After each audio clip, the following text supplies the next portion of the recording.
భారత్ పాకిస్తాన్ల మధ్య యుద్ధ వాతావరణం ముగుస్తుందా? ముగియదు. చైనా తైవాన్ల మధ్యన ముగుస్తుందా? ముగియదు. రష్యా ఉక్రెయిన్ సెటిల్ అవుతాయా? అవ్వవు. అట్లాగే ఉత్తర కొరియా దక్షిణ కొరియా మధ్యన స్పర్ధలు తగ్గుతాయా? తగ్గవు. ఇజ్రాయెల్ హమాస్ వార్ కంట్రోల్ అవుతుందా?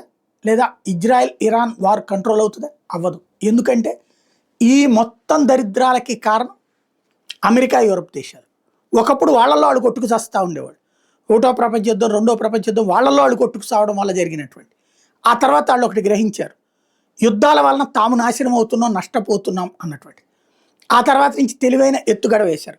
యుద్ధానికి కావాల్సినటువంటి ఆయుధాల తయారీ పరిశ్రమలన్నీ ఆల్రెడీ తమ దేశంలో ఉన్నాయి కాబట్టి వాటిని బాగా బతికించాలంటే తమలో తాము కొట్టుకోవడం కాకుండా ఎవరికైతే చిన్నపాటి స్పర్ధలు ఉంటాయో వాళ్ళని రెచ్చగొట్టడం. కులం ప్రాతిపదికన, మతం ప్రాతిపదికన, దేశం ప్రాతిపదికన, వర్గం ప్రాతిపదికన, వర్ణం ప్రాతిపదికన ఏదో ఒకటి చిచ్చు వీళ్ళే రాజేస్తారు, పెంచి పోషిస్తారు.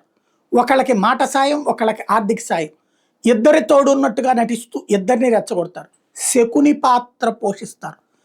పాండవులు గెలవాలి, కౌరవులు నాశనం కావాలని కోరుకున్నటువంటి శకుని కౌరవుల పక్షానే ఉంటూ నవ్వుతూ వాళ్ళ పేకలు ఎలా కోయించాడు పాండవులతో, అదే తరహా ఎత్తుగడ వీళ్ళు అనుసరిస్తుంటారు.